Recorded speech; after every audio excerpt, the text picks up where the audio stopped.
give you my services for free. Are you sure? Well, kahit number 8 ako sa bar exams, I still do pro bono work. Why don't we strike up a deal? Hawakan mo yung kaso ko for free. Ako naman ang gagawa ng bahay mo for free.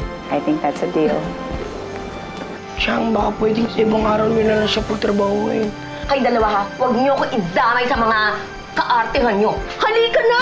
Ang arte-arte mo! Arte! Parang hindi ko na mapapasok itong mga gwiso na to. Akala ko ba nahuli mo na yung kiliti ng mga gwiso? Yung matanda, oo. Pero si Victor, hindi. Siya pa naman ang kailangan at si Dolores para makalapit kay Elisa. Ano na yan? We have to think of a plan B.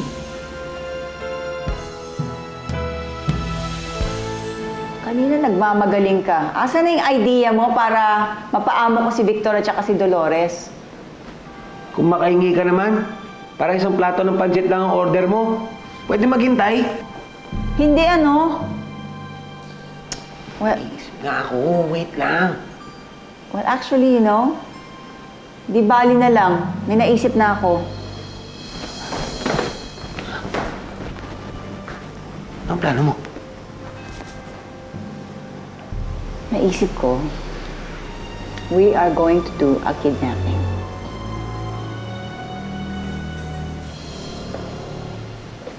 Kidnapping? Yan ang naisip mo? Wala kang originality. Ilang beses na namin ginawa yan. Diyos ko, hindi mag-work yan. Iba to. This will be a kidnapping with a twist. Kasi in the end, ako ang magiging hero.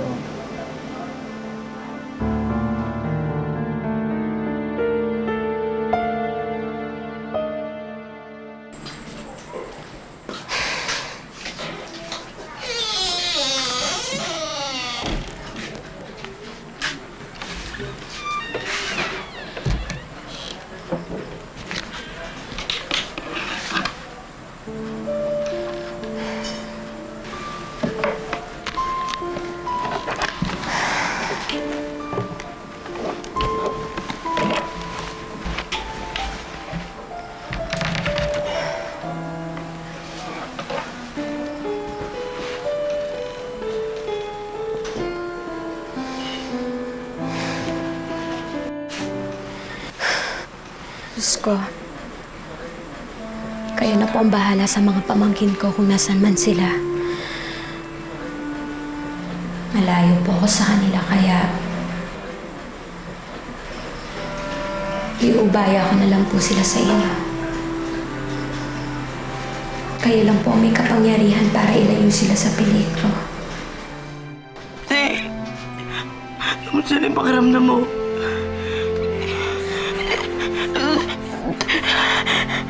Ate, ano nangyayari sa'yo? Jack Flora! Jack Flora! Jack Bebelin! Jack! Ate! Taong ka, ate. Wala namang ganyanan. Wala namang iwanan. Lord, kayo na po sanang bahala sa ate ko. Alam niyo naman po kami na lang dalawa magkasama eh. Hindi pa po ako handa na mag-isa, Lord. Hindi ko mapukaya. Kaya na sana magpagaling sa kanya, Lord. Lord, eh.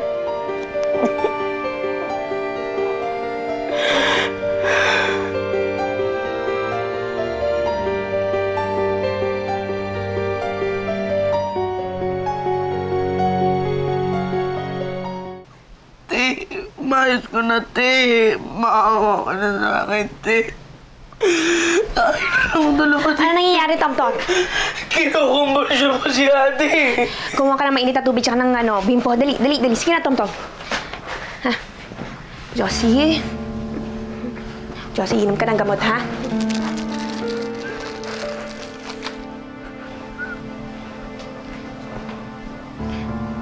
Josie, tayo ka muna. Konti, ha? Tubig.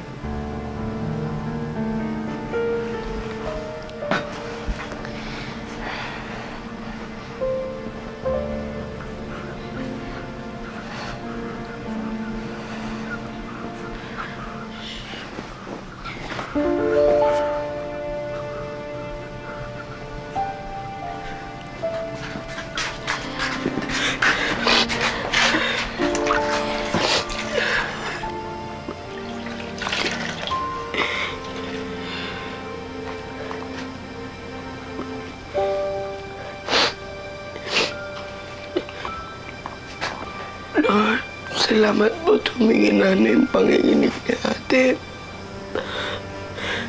Salamat po tinupay niyo yung hiling ko sa inyo.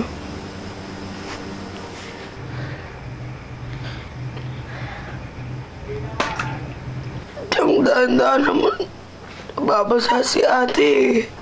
Pwis na buhay ko. Ano yun, Tiyang? Sabi ko, buwis na buhay to. Ano ba nangyayari? Akala ko nung sumama ko sa tatay ninyo, gagaan ang buhay ko, magiging komportable. Eh, dumagdag pa kayo sa pasanin ko eh. Akala ko makakatulong kayo sa akin, hindi rin naman pala. Nagkasakit pa tong isang to. Imbis na nagdadagdag kayo ng pera dito sa bahay, wala, nagdadagdag pa kayo ng gastusin. Babayaran po namin lahat ng gamot na nagastos ninyo, Tiyang. Hindi lang gamot ang utang niyo sa akin, ha? Pati kayo bibili, may utang din kayo. Alam po namin yun. Kaya habang hindi pa po kaya ni ate, ako po muna ang kakayod para mabayaran po ang gamot, pati yung kay Tiyang Babylin. Siguraduhin mo lang, ha? Dahil kapag hindi nyo nabayaran si Babylin, magkanya-kanya lang tayo.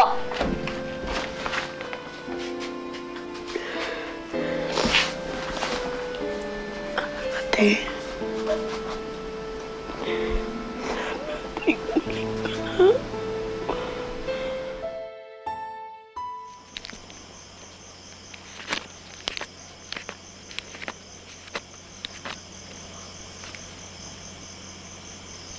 Ba't ganito to? Ba't kulang to? Muntik na nga akong madali kagabi dahil dyan. Aangal ka? Baka gusto mo. Ikanta kita. Ito naman. Grabe ka. Sige na. Masyado ka magulang. Sa'yo na rin yung kinupit mo. Aka na yan. Ngiti-ngiti ka pa. Tadyakan kita dyan. Kainis tong magulang na matandang to. Ay, grabe. Uy, best friend. Pasensya ka na talaga doon sa alaga kong babae, ha? Eh, may sakit pa rin, hindi makakapasok. Baka naman makahawi sa beer house mo, kaya pasensya ka na talaga, ha? Pasensya. Tiyang, Oh, ano na naman? may utos pa po ba kayo? Wala na, bakit? Babantayan ko na po si ate, ha? Oo, sige. Sige na. Sige po.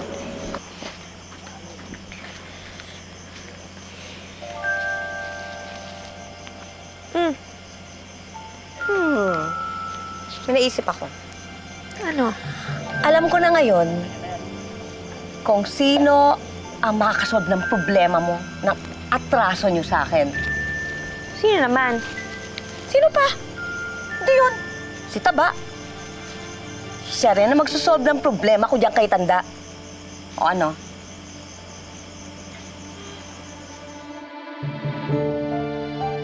Wow! Ang galing-galing naman ng anak ko. Ang ganda-ganda ng art project mo, oh! Nangkit po ako dyan, inay. Nakakatuwa ka naman. Ako, nawawala ang pagod ko. Saka nawawala ang lungkot ko, baby. Kaso, inay, hindi pa nawawala yung lungkot ko eh. Kasi po, namimiss ko si Ate Jocelyn ko yung Tom-Tom. Alam niyo po ba, kaya po matapos ang art project ko ngayon? Kasi po si Ate Jocelyn ko yung Tom-Tom po ang nagturo sa akin mag-drawing. Sila po kaya pumapasok sila sa probinsya ni Tiang Flora? Alam mo, anak, hindi naman nawawala yung pag-aalala ko sa kanila eh. Walang araw na hindi ko talaga sila inisip. At hanggang ngayon, nag-aalala pa rin talaga ako kay Tonton at Josie.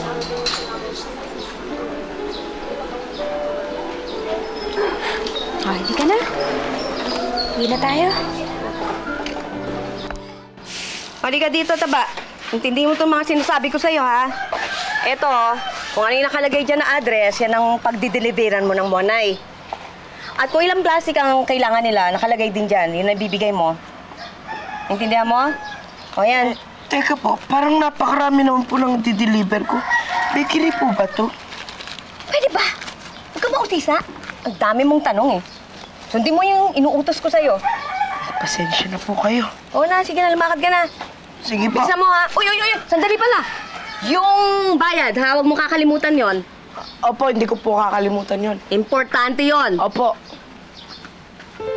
Kupad-kupad. Teka lang, best friend, ha?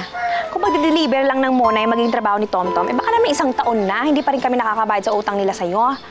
Best friend, ibang klase ang pinabebenta kong Monay. Kasi yung Monay dito, sa probinsya namin, malaking kinikita. Mang Homer, ito na daw po yung inyo, sabi ni Chang Baby. 3 pong plastic, di ba? Bakit naman ang tagal mo? Yung mga customer ko hindi pwedeng pinag-iintay yun. Eh, yung bayad po. Dali. Mana ka talaga sa amo mo, no? Hindi pwedeng magulangan.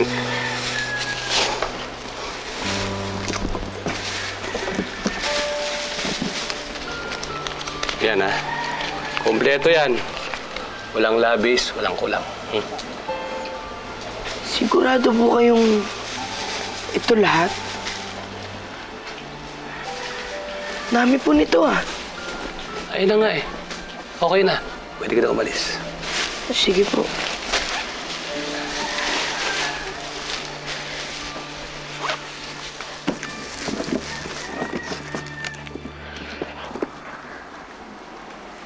Ang mahal naman ng Monay na to. Saan ba gawa to? Sa ginto. Paano naman malaki kikitain mo sa pagtitinda ng Monay? Ilang plastic lang naman pinabibenta mo kay Tomtom? Nakapaniwala, no? Eh, yung Monay ho kasi na pinabebenta ko kay Tomtom, ibang klase, espesyal yun. May palaman. May palaman? Ano palaman? Siyempre, pag kinakain yung Monay, ibang klase nararamdaman nila. May pampasarap. May pampasarap sa kumakain. Ano yun, best friend? Ito naman, para naman di tayo BFF. Sabihin mo na sa akin, ha? Bibiro lang ako.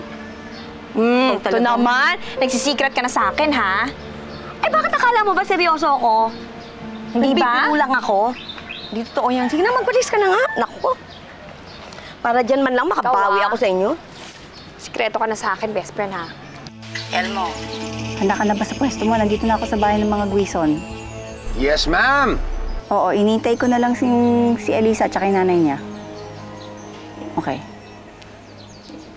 Anak, pag-uwi natin sa bahay, huwag ka na muna maglaro, ha? Magpahinga ka na muna dahil napagod ka sa PE class mo. Opo, inay.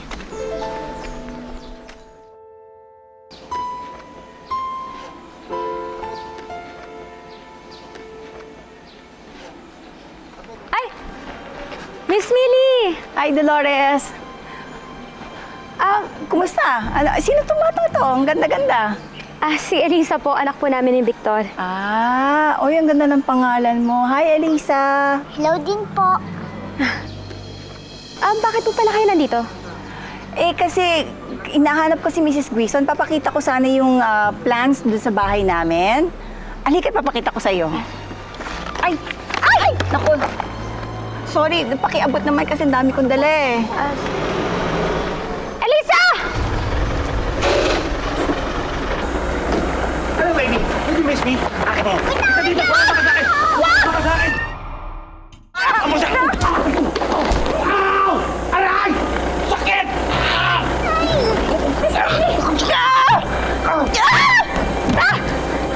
Babalikan kita! Babalikan kita! Bumalik ka dito! Bumalik ka dito! Miss Millie! Miss Millie, ayos na po ba kayo? Okay lang ako. Si Elisa, okay ba siya? Okay lang po ako. Salamat po sa inyo, Miss Millie. Wala ka naman. Kilala mo ba yung lalaking yon? Sino siya? Si Kuya Elmo po. Sino yun? Dati po kasi may kumidnap po kay Elisa. Pangalan niya po Lulu. Ngayon po, nandun na po siya sa ospital. Binabantayan po ng mga pulis. Yan po ang taong yan. Si Elmo. Yan po yung pinapadala ni Lulu para manggulo po kay Elisa. Diyos ko. Kailan ba matatapos lahat ng problema namin? Miss Millie, maraming salamat po talaga sa pagliligtas ng buhay ng anak ko. Ano naman?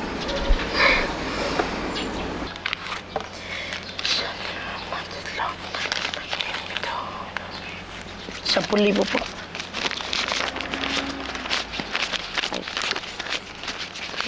3, 4, 5. Eksakto. Maganda ka magtrabaho, bata.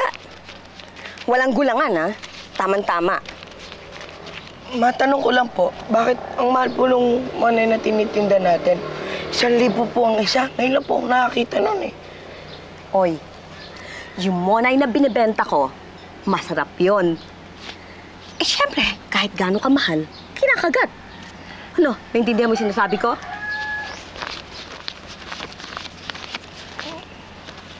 Eh, baka meron pa pong isa dyan. Baka pwede pong patikim kahit isa lang. Uy! Magsitigil ka nga, ah. Magtigil-tigil ka ng pinagsasabi mong bata ka. Huwag mo papakialaman yung monay na yon. Susungangain ko yung nguya-nguyain mo. O, ayan, 100. Salamat po! Ano ito? Saya ka. Ha? O, bukas uli. Dahil maganda kang magtrabaho, dadagdagan ko pa yan. Salamat po! Okay, bukas ha.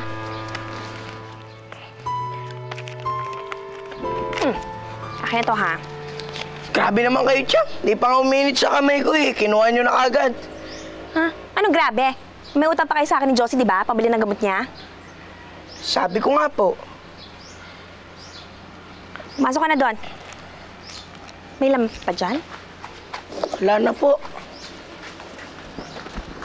Libre lang na muna, 100 agad. Duda na ako dito sa negosyo ni Baby Lynn, ha?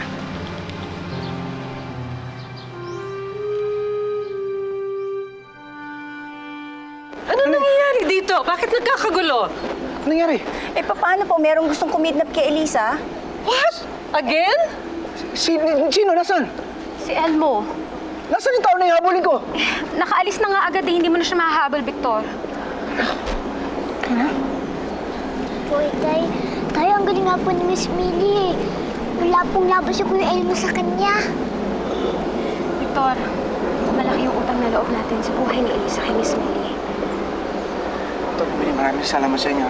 Kundi dahil sa inyo, baka nakidap na naman yung anak ko. Anong makipasasalamatan? Sinabi mo na eh. Okay na yun. Anak, di ka pa nasaktan? Okay lang po ako.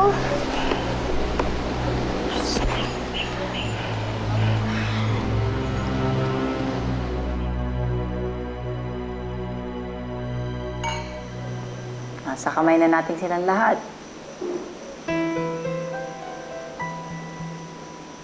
Bigyan na sa akin si Claudia, si Victor at Dolores. Perfect plan, perfect execution. Siyempre, hindi ko naman magagawa lahat yon kung hindi dahil sa'yo. Kaya maraming salamat. Mabuti na lang at ikaw ang pinagkatiwalaan ng aking kapatid. Wow! Hindi naman yung ibig sabihin ko ba't ako nag-ahem eh. Ha? Grabe naman yun. Binugbog mo ko, wine lang ang kapalit. Well, padulas dyan, padulas naman. Okay. Pag may namatay sa ating operation, sa'yo ko ibibigay yung mga bangkay. Grabe naman to. Talagang bangkay lang yung offer. Itong magkapatid na to, talagang kurito. Ano sabi mo? Wow, Millie! Congratulations for a job well done. Cheers to that. Woo!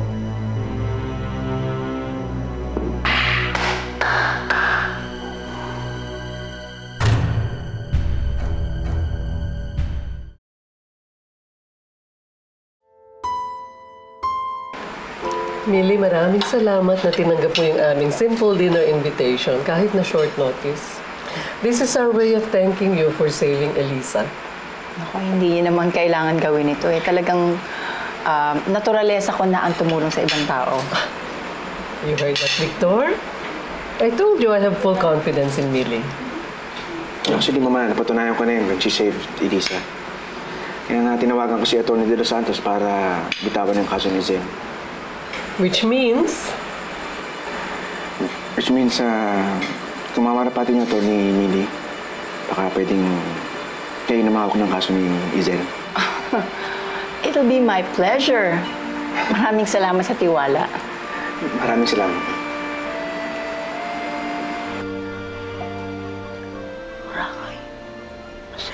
swimming dun. Sa Hong Kong naman, maraming rides. Tapos sa Luneta, maraming pwedeng pasyalan. Saan pa ba? Oh. Bakit parang saya mo? Te, wala ka nang lagnat. Ang araw mo rin akong pinakaba, ha? Sabi ko naman sa'yo, magiging okay din ako, di ba? Tamang-tama, dahil okay ka na, pupuntahan lahat natin to. Ano to? Pangarap natin puntahan. Eh, paano naman natin ito mapupuntahan? Wala nga tayong pera. May utang pa tayo kay Chang Babylin eh. Huwag ka na mag-alala doon. Mababayaran natin lahat yun. Dahil may pinapagawa na sa akin si Chang Babylin. Nagdi-deliver lang ako ng monay, pero ang laki ng kita. Teka, bakit parang di ka masaya? May pera na tayo, ate. Mapupuntahan na natin yung mga yun, oh. Parang may nararamdaman akong mali. Sa simpleng monay lang, kikita ka ng malaki. Parang di naman makatotohanan yun. Ate, malay mo, masarap talaga yung monay ni Chang Babylin. Kaya kahit mahal, maraming kumakagat. Huwag ka na nga mag-alangan dyan. Ang isipin mo na lang, may pera na tayo na para mapunta natin yung mga yan. Diba? Oh, mga bata. Busin niyo mga pagkain niyo, ha? Sige po, Aling Dolores. Oy, kayong dalawa, walang magtitira, ah. Hindi ko kayang kumain ng 4 tao. If only Kuya Tom is here. Hindi ka na mahihirapan, Kuya Jing. Oo nga. Eh si Tom kahit hindi naman tira, nilalantakan niya eh. Ano yung kinakain nila ngayon? Sana masarap din. Oh, Roman! Okay lang pumasok? Oo, pasok.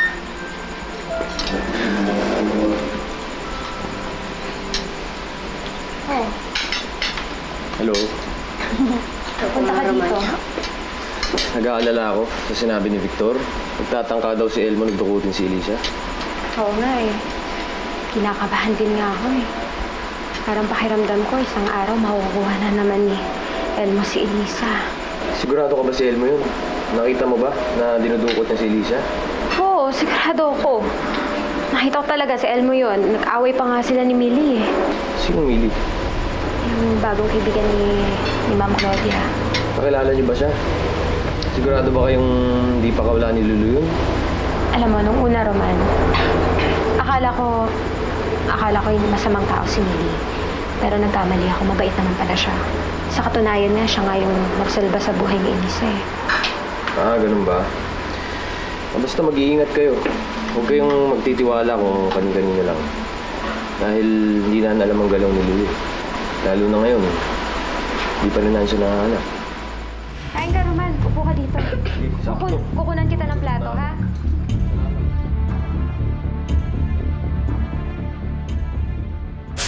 Eh, paano mo naman kasi naisip ipalaman yun sa Monay? Kung sumasama ka sa akin, hindi ka umalis, eh di sana eh, kumikita ka na sa droga ngayon. Droga yung dinideliver ni Tom.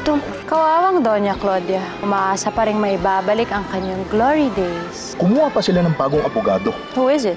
Attorney Mildred Prado. Bata pabili nga. Ilan po? Tom!